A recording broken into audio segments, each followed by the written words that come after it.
So good afternoon, everyone. Thank you, Dom, and most importantly, thank you, Jim, for speaking today, and in general for all your contributions over the last 5 years or so to the department. So Jim is unique in this department in having first obtained a degree in optometry and working as such for several years before going to medical school. Following his psych residency in Ohio, he's held a number of different positions. I could spend an hour actually going through your CV.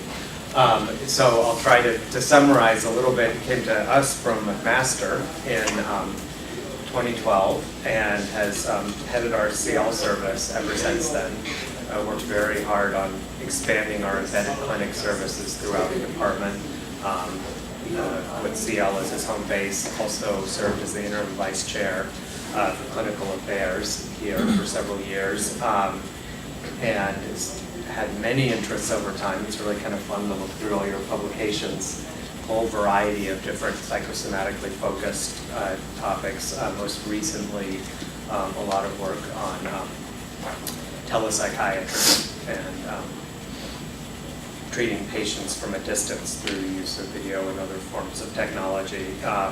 Also interspersed in there have been a number of different papers and talks on assessing capacity in a variety of different settings, including folks with Parkinson's disease, with Alzheimer's, and then when you designate a proxy to determine capacity or consent for certain procedures and treatments. I imagine some of that will play out in your talk today. This is not our only goodbye, but nevertheless a goodbye as well, since Jim will be in a couple weeks now, right? Yes. Yeah, next month to Texas to actually become a department chair. So we'll be very greatly missed, but also very exciting to hear where things go and how that opportunity plays out. So thank you for coming today. One of the main excitements about moving to Texas is the real estate prices available. When I was getting recruited, the realtor I was working with asked me, "What kind of home do you want?" So I just gave him my address in Marin, so he looks at my house on Zillow or something. He says, you know, in Austin, this house might cost $400,000. I hope you're prepared to pay that. I said, I think we'll be okay with that. Any one of you want to visit us in Texas, we'll take you out for steak dinner and so forth. The topic title is Capacity on the Continuum of Psychiatric Care. It's quite a good title I could come up with, but a couple of points I want to make is that it's not just a matter of psychiatric care. Neurological disease is commonly associated with this decreased decision capacity, as well as certain other medical illnesses. And many of our interventions in psychiatry, as they become more sophisticated, this issue comes up more and more. Consenting people for ketamine users and TMS and other interventions that didn't exist so many years ago. This has to fit into the spectrum. Plus, of course, our psychotropic meds are not themselves completely benign. So disclosure, I don't have any research grant, pharmaceutical, or emotional support for this topic. This is not a topic that's appealing to the pharmaceutical industry. I do have some book royalties, but nothing directly related to the topic. Learning objectives, I'm going to talk about what I call the flexible capacity rubric in medical decision making. Distinguish medical decisional capacity from dispositional capacity. This is if you will, a neologism, but since our paper describing this has just got accepted, it now has an air of legitimacy to it. I think it's a very important conceptual frame to really make sense of that. Talk about using additional data sources to facilitate decisional capacity determinations and how to modify the method to account for neurocognitive disorders, which is a big part of our work on the CI. Here's an outline. We'll define some terms, talk about how we go about the clinical determination of decisional capacity, the flexible rubric, medical decision-making versus dispositional decision-making, impact of cognitive impairments, the role of cognitive assessment, therefore, in these determinations, and other clinical approaches. It's important to remember in decisional capacity is that the context is always relevant. What is the issue at hand? Why is that important right now? In the decisional capacity is felt to be, if you will, a dimensional, not a dichotomous variable. Meaning a patient may validly have decisional capacity for one, if you will, simple type decision, but not have capacity for other types of decisions. And thus, of course, many patients were highly intact have capacity for everything, but many people don't. Similarly, very few patients have no capacity for any decision at all. So you have to kind of work that in. So this sort of illustrates that an increasing degree of capacity is needed, illustrated by lowest is to appoint a substitute decision maker, or an SDM. Then above that would be to accept a recommended procedure, because it's presumed that you're going along with what's been thoughtfully recommended. Then to reject a procedure, in other words, go against medical recommendation. And finally, to accept research participation. Why does research participation have the highest threshold? Why? Well, the research may not benefit you personally. It may be an off-label intervention, typically is. But also you need to understand three relatively abstract concepts, randomization, blinding, and placebo control, which are irrelevant in general practice. But you've got to be able to get your head around those concepts beyond the risk of the procedure directly. So that's considered to be the highest threshold activity. Dispositional capacity, in other words, can the patient go home safely, does not really fit well into this rubric, since it is not about a here and now decision, it's rather future oriented. So it's really, being not a medical procedure doesn't fit into this rubric so directly. We'll get back to this later. So what about the clinical determination of decisional capacity? There's nothing new about this topic, but there is something new about having it somewhat formalized, somewhat systematized. Fortunately, this is kind of progressing in recent years. What's considered by many a relatively classic article was written about 30 years ago by Applebaum and Grisso. Most of you are probably familiar with this. So their standard for an issue at hand, the patient has to communicate choice. Do they want the procedure or not? Do they understand what relevant information, do they understand what their illness is? Do they understand what the procedure is? Appreciation of circumstance. Why does this apply to them? Why do they have to make this decision, not rather than abstract? And can they exhibit a sound process of reasoning? Compare one alternative to another and choose it in a sort of an egalitarian way. So this is the classic paper describing those four elements. Before the publication of this paper, this sort of wasn't so clear.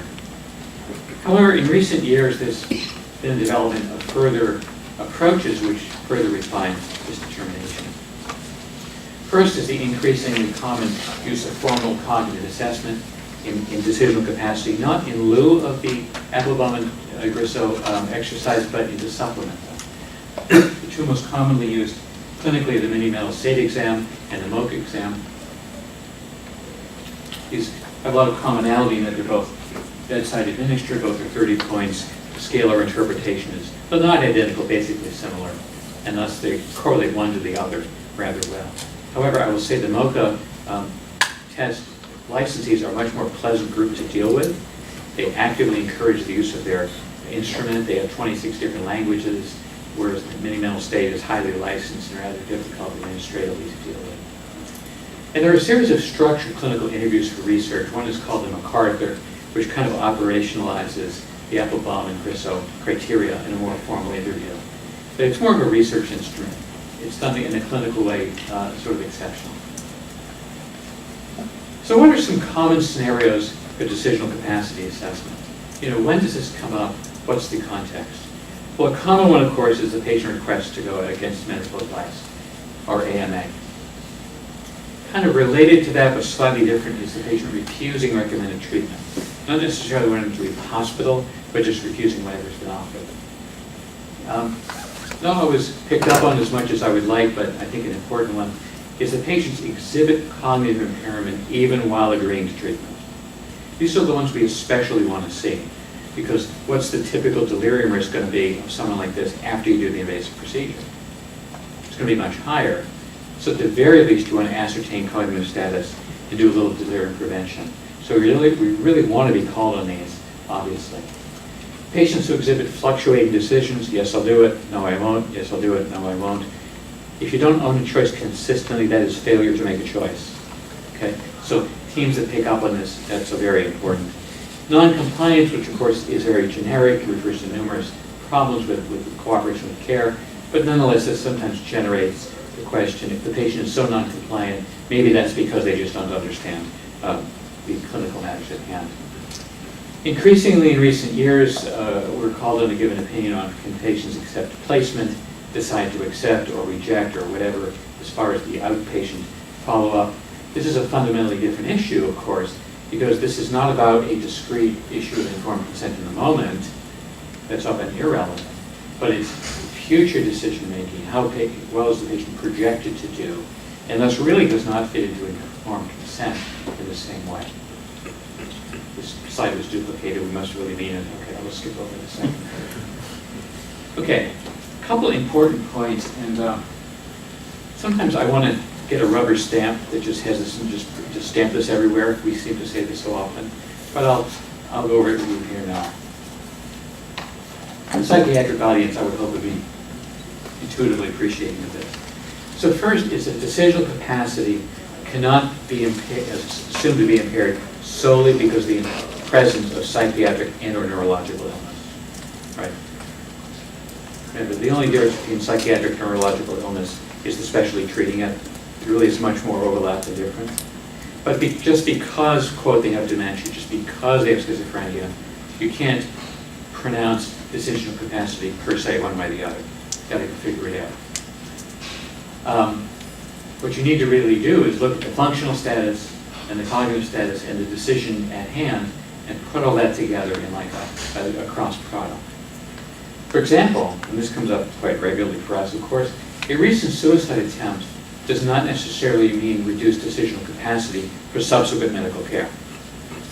This debate we're having at the APM is, can a patient who's just made a lethal suicide attempt then appeal for physician-assisted death if their medical illness would qualify them? I assure you that is not resolved, but it's a very, very spirited debate, as you can well imagine. The other point, which gets misunderstood by our medical colleagues, the presence of a psychiatric commitment order is not determinative whether you have decisional capacity or not.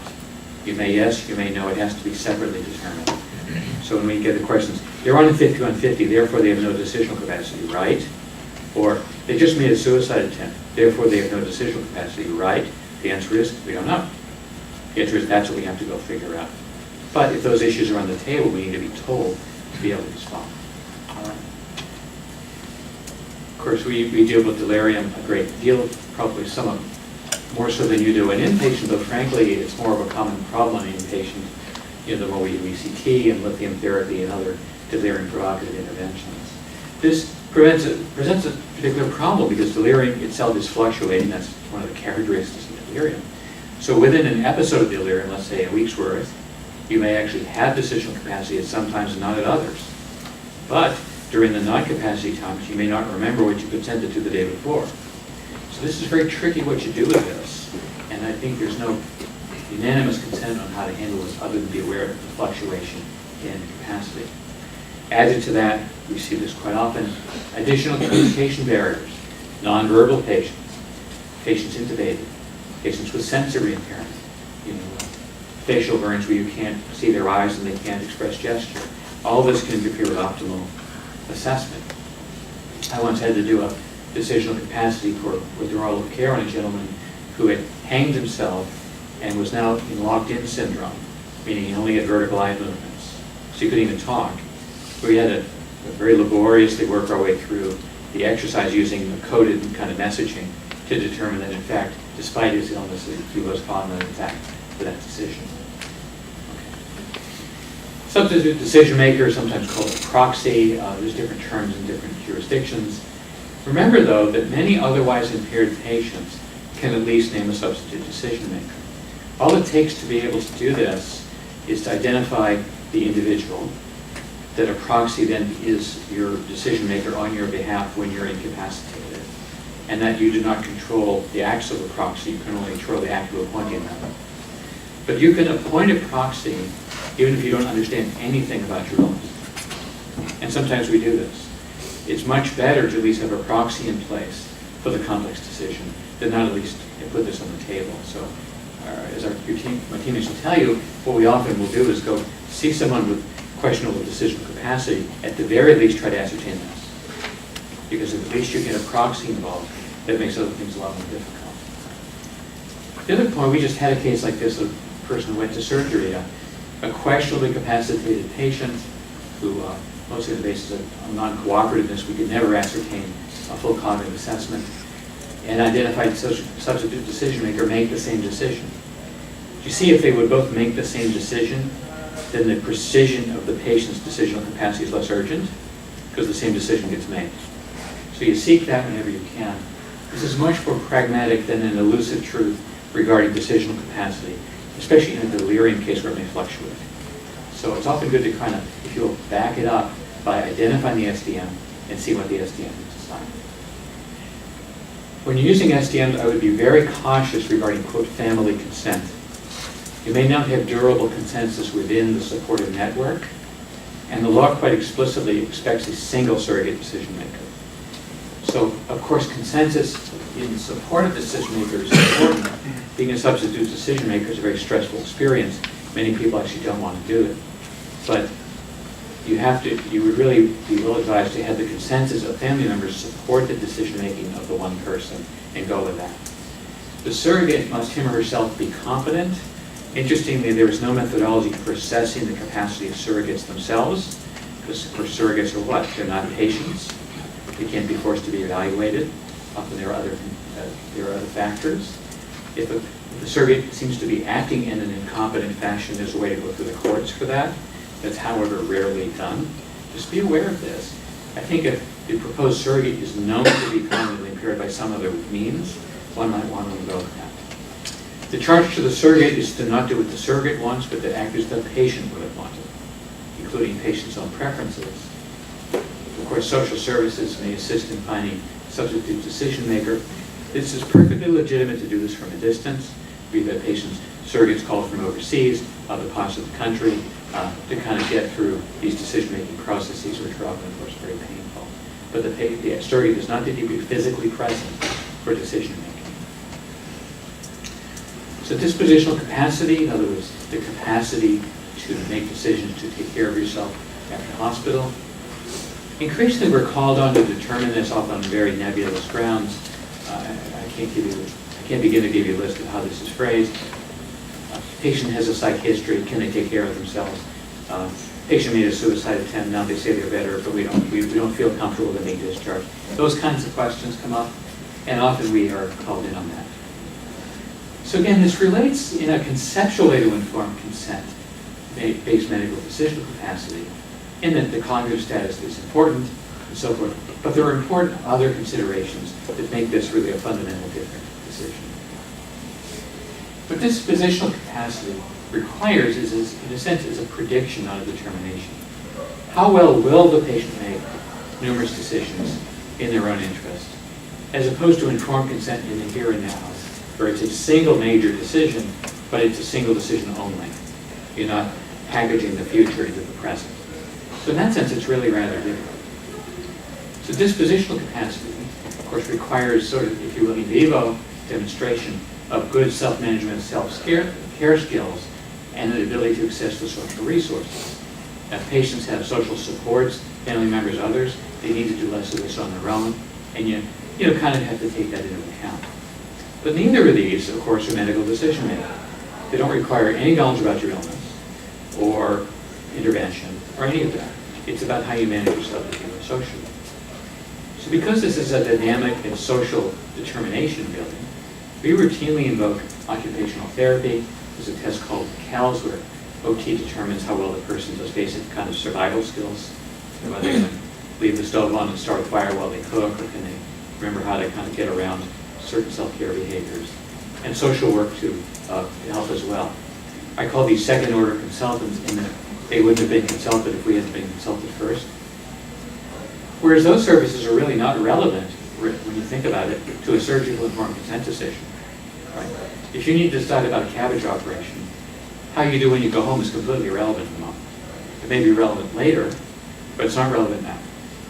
So the dispositional capacity involves other players in a way that the decisional doesn't really know.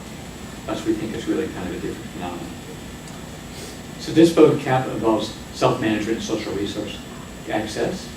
And increasingly, as our team does, triangle amongst us, occupational therapists and social worker, is increasingly becoming the methodology to explore for this. Of course, some patients can be medical decision competent, but disposition incompetent. And other patients can be medical decision incompetent, but disposition competent. Like someone who can appoint a surrogate that doesn't understand informed consent, but knows how to look after itself at home. That might be completely legitimate, but you have to determine each element of that separately and separate the variables out. So I would argue, or my group has argued, that maybe there's a need for a conceptually separate paradigm for dispositional capacity. So our group recently wrote a paper that's about to be published in Psychosomatics on this point, where we reviewed the literature, and we could not find the term dispositional capacity ever quoted in PubMed. So we quoted it ourselves, so we created this term. So now I feel like an orthopedic surgeon who invents a tool and puts their name on it. At least you've contributed something if you've contributed a term. So once this paper is published, I hope people start seeing this as a different term. I think it's kind of a useful term. This could and should overlap with medical decisional capacity with some standard methodological approach, but is oriented toward the future, what the patient's going to do, versus medical decision making, which is here and now, consent or not, as opposed to how are you going to do 3-6 months from now, which is not part of the medical determination of capacity. Okay. So with that as a framework, we now understand there's dispositional capacity and decisional capacity. They overlap operationally, but they're different conceptually. So keep that in mind as we explore these areas. Now the research, of course, has only been done on decisional capacity, because dispositional capacity as a term hasn't existed till now. So everything I cite here and after is going to relate to decisional capacity, if you will, informed consent. Now, as is the case with research, each study is modeled a little differently. The terms are a little different from each other. So if you get into the details, you see a lot of inconsistency study to study. The message across the study is, however, actually quite clear. And I'll go through some of the more relevant recent literature. Most important take-home point is that not all psychiatric illnesses are created equal, and that neurocognitive impairment, well, I still like to call dementia, but DSM-5 calls major neurocognitive disorder. Since I wasn't involved in writing that, I don't have to go, well, I guess I should go along with it. But major neurocognitive disorder, which is what we mean by dementia, and or delirium, or both, many patients have both, that's the most common cause of decreased decisional capacity. Now, psychotic disorder, bipolar disorder, depressive disorder, and so forth may be associated with decision capacity, but less so than cognitive disorders. And we have a guy we're treating right now who's got melancholic depression and a MoCA of only 20 because he's pretty depressed. He truly doesn't understand his pancreatic cancer. So that's an example of someone on a depressed basis has impaired decision capacity. But most depressed patients actually retain decision capacity when you test them. Okay? Don't forget that neurological illnesses, even those without explicit psychiatric comorbidity, they can themselves decrease decisional capacity. Well, of course, we're bright on those as well. So I would argue, therefore, that given the literature, which is quite clear, that cognitive status is thus a necessary part of decisional capacity workup. As we say, every capacity determination is a surreptitious cognitive disorder consult. Because if they're raising the decisional capacity question, you see, the pretest probability of cognitive impairment is inherently higher because it's being sensed as a problem. Well, that just increases the odds. Okay. So I think I just said this. All right, we'll move on from here. So this study was actually Arvid Davis. Deborah Kahn was my colleague. I tried several journals to get this article published, and it wasn't getting much of anywhere. And she says, well, I see you're frustrated. Just let me take a shot at it. So she modified it, and she got accepted on her first submission. So good for her. So that's how you become a first author of something, is you get a result. So what we did, this was about 10 years ago. Our methodology was to look for the first 100 consecutive decisional capacity cases prospectively. So there's the strength of being a prospective study. It took us 6 months to acquire 100 cases. It was actually 17% of all of our business, which we suspected but didn't really know. It was 88 patients, and then 12 patients had a repeat determination. Of the 88 cases, 77 were capacity known to our determination. The neonatal state exam, which is the other cognitive exam, cutoff of 21 was completely specific for no capacity. 24, which is the more usual cutoff, is quite sensitive and specific, not completely, for no capacity. As one would predict, cognitive disorders were the most common diagnosis. The question of concordance is very interesting. In only about half the cases were the primary teams willing to make a decision on decisional capacity. We asked them to do it routinely. But when they made the decision, and then we saw the patient later, we had complete concordance on no cases. Meaning, when the primary teams are willing to decide, and they decide no, we always agree with them.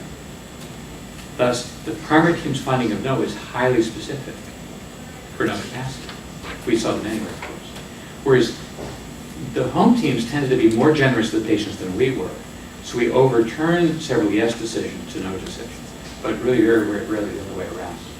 The type of cases, notice about half of them were what we would call dispositional capacity, AMA, and placement, and the others were consent or refused. Here's a study by Kolba, just published a couple of years ago, on terminally ill adults with not necessarily diagnosed illness, 8 cases of serious impairment on at least one dimension of decisional capacity. So, if you will, terminal illness has a 1/3 risk of decisional capacity, not surprising intuitively. Decreased capacity was associated with cognitive function, not symptoms of anxiety or depression. The last bullet is a lovely quote: impact of depression or anxiety was dwarfed by cognitive impairment and severe mental illness. Okay? Notice, though, that the mini-mental state exam is not terribly impaired, right? But still, many patients have capacity problems despite that. Here's a study by Allen on 78 SNF residents. Many of them pretty much all of them could state a treatment preference, but many could not understand alternatives or appreciate consequences, the more subtle elements. And the mini-mental state score correlated with understanding and appreciation.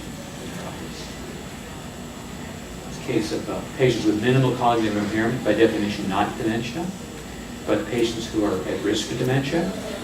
With just minimal cognitive impairment already, patients have decreased appreciation, reasoning, and understanding versus controls. As they progress into actual dementia or Alzheimer's, it gets worse. So if you have MCI patients, those patients should follow rather closely since they're on a slope towards impaired capacity.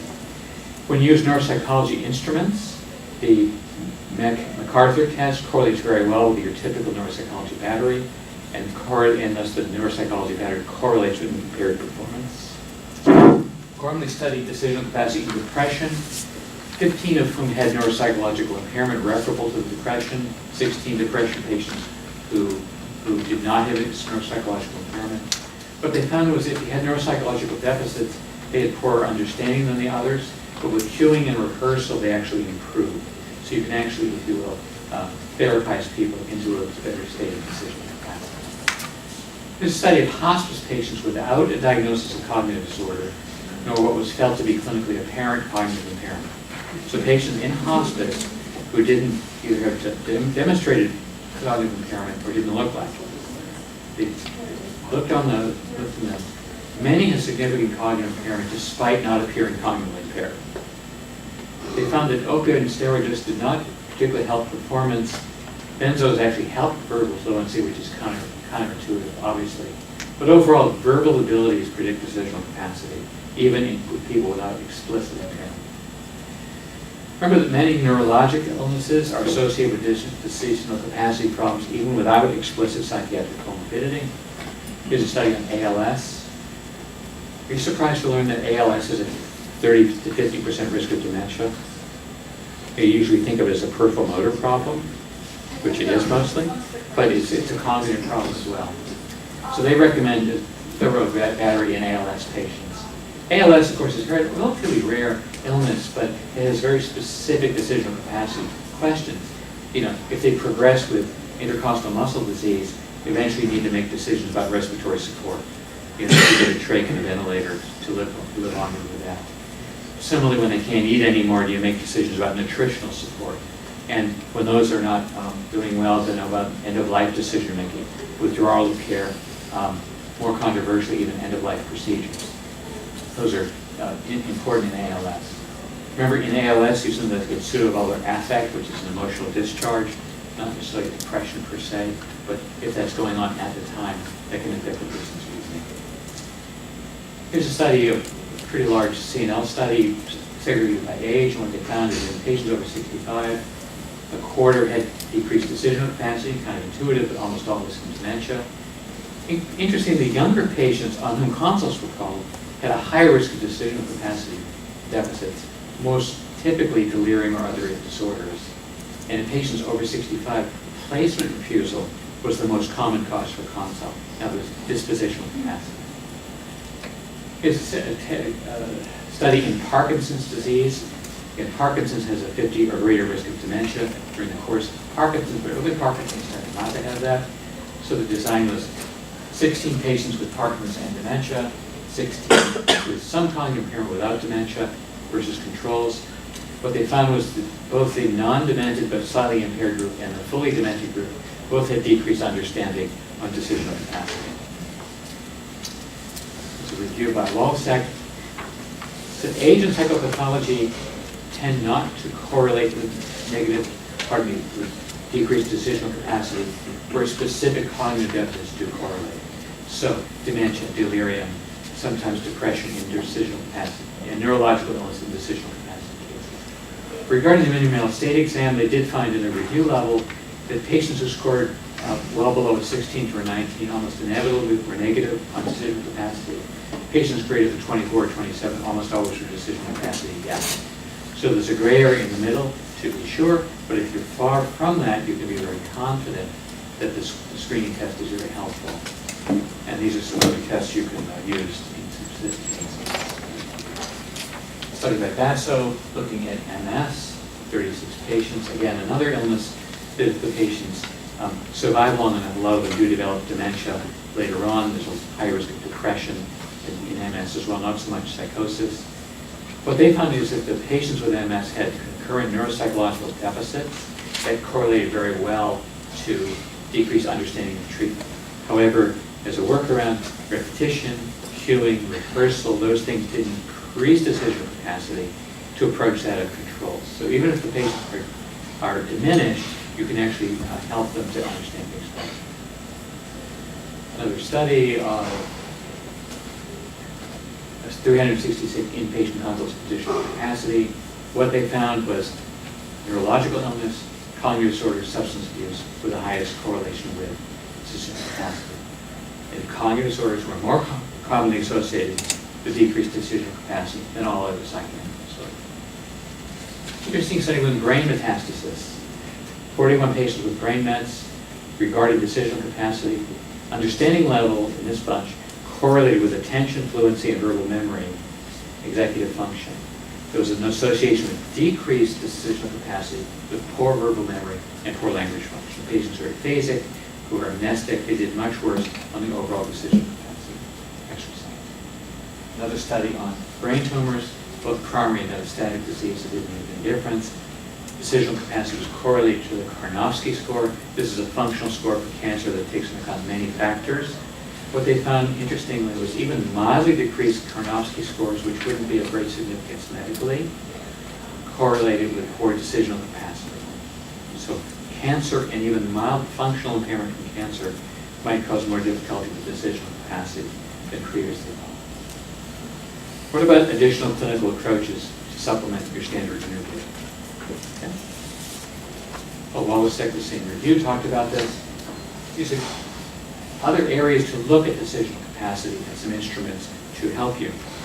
For instrumental daily living activities, the CALS done by OT, something called the assessment of capacity of everyday decision making, dynamic studies, in vivo assessments. There's a financial capacity for understanding money, DMVs for driving.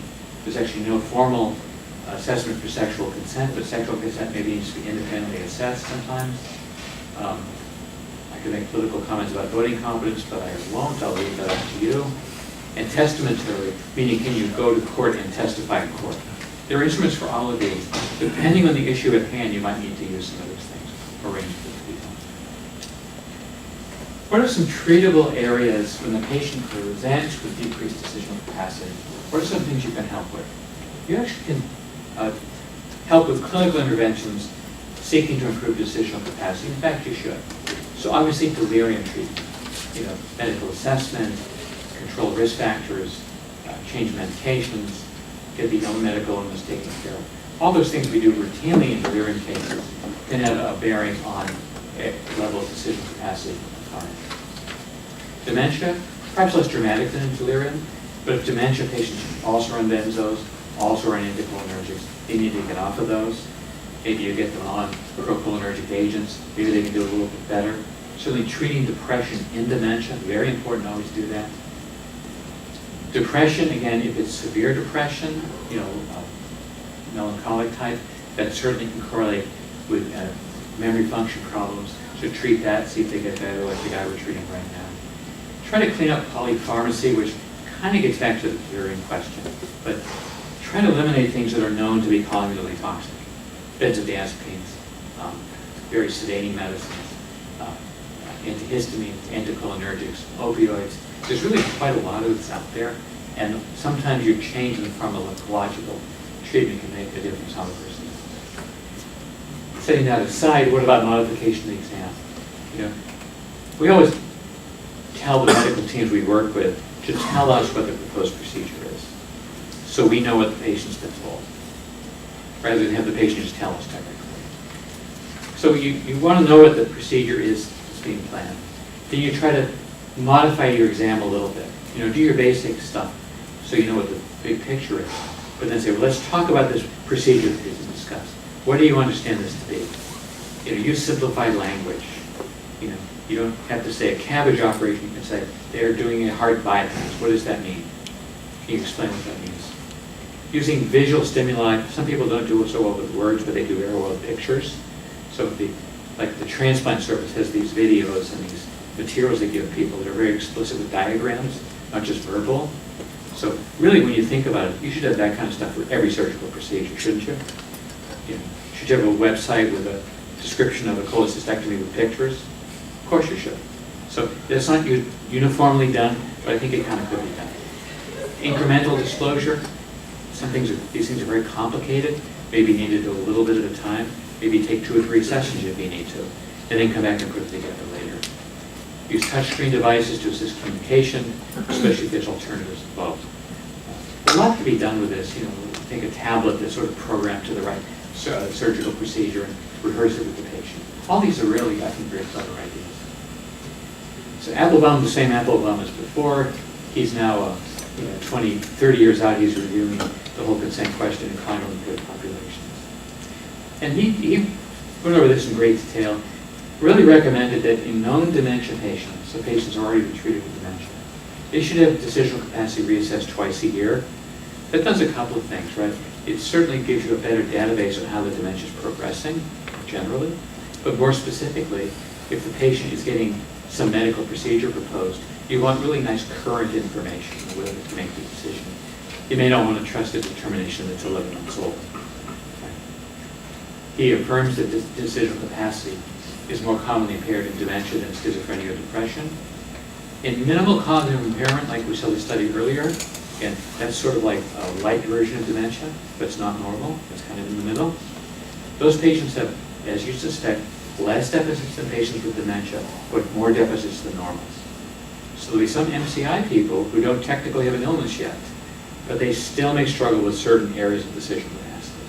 So you have to be willing to test them with some detail. Applebaum argues very strongly against unstructured assessments of decisional capacity, such as, I feel the patient has capacity. Well, that's nice how you feel, but that is not really helpful. So he recommends not doing that. Especially in patients in the middle range of decisional capacity. So someone who's maybe in the low 20s on a MoCA, and you have some doubts about them, but they do some things pretty well. We see a lot of those patients a lot. Those are the patients you should devote more attention to. Patients who are at the far end on good in cognitive assessment, at the far end of poor, that's not so necessary, because I think you know what the results will be. So what he recommends, which is kind of what we do, is use the mini-mental state, or inferentially MoCA, routinely limited to screening.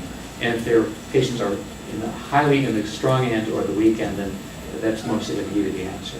But more detailed assessments needed in the patients in the middle. Other techniques to optimize decisional capacity when you're assessing patients. You should really try to do these as much as possible. Assessment in the patient's native language. Even if they're bilingual, for something like this, you may actually want to use an interpreter in the native language if it's at all questionable. Identify treatable conditions like the prior review, get patients delirium better, get patients sleep better, do what you can in a clinical sort of fashion.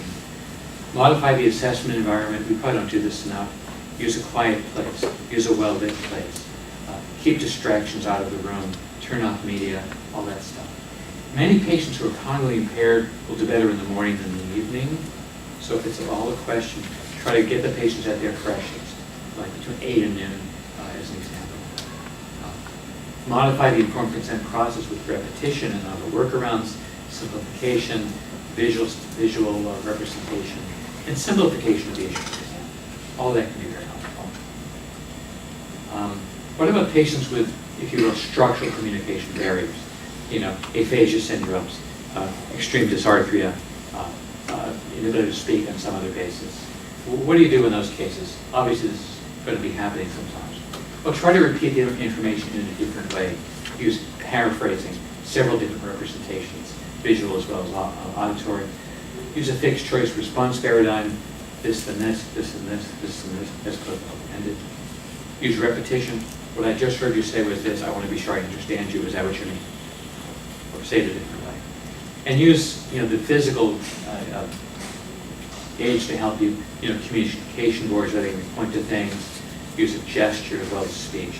Anything like that that you can come up with to get around the communication barrier, which of course can be very frustrating. Here's a nice review of decisional capacity assessment in the elderly.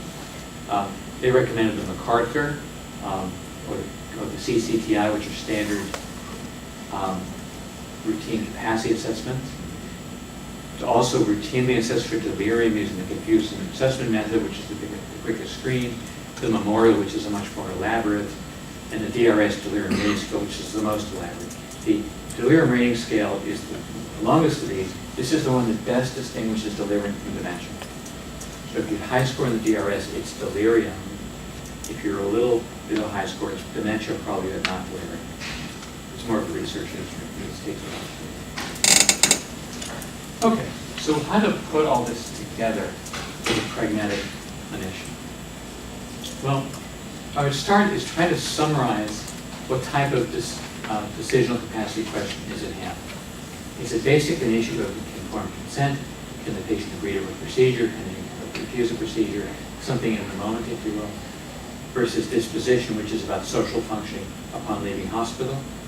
Now, in a way, the AMA request is kind of both, isn't it? Because they have to say that they're refusing treatment, which is informed consent, but then they have to say they're okay to go home, which is disposition. So when it's AMA, you've got to kind of keep those both in mind. Otherwise, it's not necessarily both. Sometimes it is just disposition. We don't know if this guy can go to the board and care. Are you doing any procedures? No, but we don't know if he can go. That's just a dispo question. Very important one, but it's dispo on. Okay.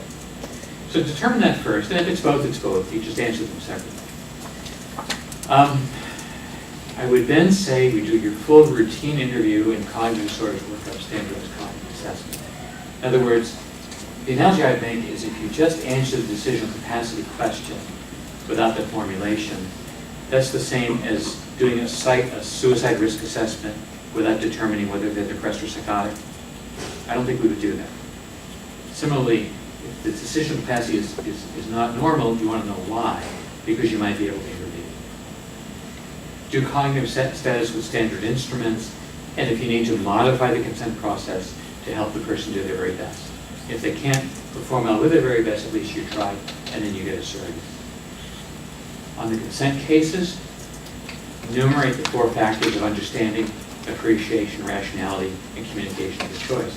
Remember, failing one element of those is failing the whole exercise. But it's important to determine what it is you're basing your decision on.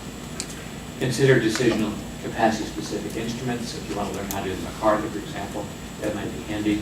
It's not routinely done, but it's not a good idea. I like to use the HAM-D in cases like this because mild depression is not likely to cause cognitive impairment, where severe depression often does. So how do you tell them apart? Well, you've got to measure. And the HAM-D is very handy. So A 16 on a HAM-D is syndromal for major depression. The same as a PHQ-9 of 10 is syndromal. So how do you remember those two? A very easy way to remember that is the HAM-D is in kilometers and the PHQ-9 is in miles. Have you traveled in Europe? Well, 1 to 6/10 of the other. I used to live in Canada, so I know that kilometers. Okay. The point is that they're just barely above a 16 on the HAM-D. That's not nearly enough that depression is going to affect things. Whereas if you're 24, maybe yes. But just look at the person, you can't always tell. That's why it's good to do that. We do this on our transplant evaluations and end-of-life assessments routinely, just because we want to get a sense of that. If it involves disposition and social function, how well can the person get on in the environment, routine use of the other assessments, like the OT, CALS exam, things like that, just to have a sense of what the person does in that dynamic sense. And in summary, you want to have a diagnosis. There's not always going to be a diagnosis. Usually there's going to be something that you describe. And how you formulate the case. If treatment would be helpful to change decisional capacity, in which case you table the decision until you treat them a little bit. If it's urgent, it's urgent. And respond respecting the differential capacity finding. So patient X, yes, can appoint a surrogate, no, can't refuse procedures, no, can't do research. Patient B, yes, can appoint a surrogate, yes, can disposition, yes, can refuse procedures, but cannot do research. It all is sort of gradient, okay? And just comment on specifics of each. So in summary, decisional incapacity correlates with cognitive disorders more than other psychiatric illnesses, though there are examples where other psychiatric illnesses do affect it, it isn't quite so predictable. Okay? Medical decision capacity is specific to the clinical issue at hand. Think of the pre-op surgical patient, and they have only limited generalizability because it's based on the doctrine of informed consent about the procedure. It's all about the procedure. It doesn't talk about in vivo function of the results. Medical decision capacity is a dimensional variable. You can have differential capacity, yes, for some things, no for others. Each need to be individually ascertained. Be willing and able to modify the assessment for cognitively impaired and end-of-life circumstances where patients can't interact with you in the usual fashion, but you still have to get at what the truth is. Dispositional capacity, again, is a proposed new term with a separate meaning and concept. It does overlap with decisional capacity, but I would argue it's kind of a different kind of it, which can include routine use of occupational social work and other folks to assist you in this more dynamic determination. At this point, I think that's the last slide. Thank you for your attention. We have a few minutes for questions and commentary. I certainly appreciate your interest in hanging in there. Oh. Thanks, Jim. That was really, I think that patient that you referred to that had locked in, essentially locked in after the attempted hanging was one that I had with you, which was really cool. Summer 2013? Yeah, that's it. Yeah, wow, cool. I'm glad I had you to guide me through that because that was really difficult. I'm curious too about, it sounds like cognitive impairment due to neurocognitive disorders, depression, and psychosis are kind of the most accepted pathologies that render someone incapacitated. Right, there's sort of a gradient. So neurocognitive disorders are the most likely. And second most would usually be psychotic. Psychotic. Third more likely would be bipolar or depressive, and less, very uncommon actually, anxiety or adjustment or things like that. Yeah, that's what I was wondering is if there's been any effort to try to fit like severe anxiety, personality disorders, even somatic symptom disorders into the spectrum of likelihood of incapacitated decision-making. Usually when the studies are done, they're done sort of from like an agnostic paradigm. They don't know what the cases are going to be until they go find them. Yeah. And they're done naturalistically, so they'll have like 100 or so cases from inpatient files. Mm-hmm. The other illnesses, like on your site, just don't happen as often. Okay. So I don't really know what to tell you. Certainly you could say if you're so obsessive about health anxiety, is this going to color your reasoning about a number of things? It certainly could. It's just the data shows, number one, that isn't as commonly a concern. And we don't have a sense of what the proportion of those folks that actually show impaired capacity when it's figured out. Okay. The other things are just more commonly known. Thanks for the question. Yes, please. How do you go about assessing for someone to be able to name a surrogate if they trust that person or that person has their best interests? How would you go about assessing they are able to do that, to name Yeah, the way it's done in the McCarthy, which is what you use, is you explain what a surrogate, McCarthy uses the term proxy, but it's the same thing. So you say, well, this is what a proxy is.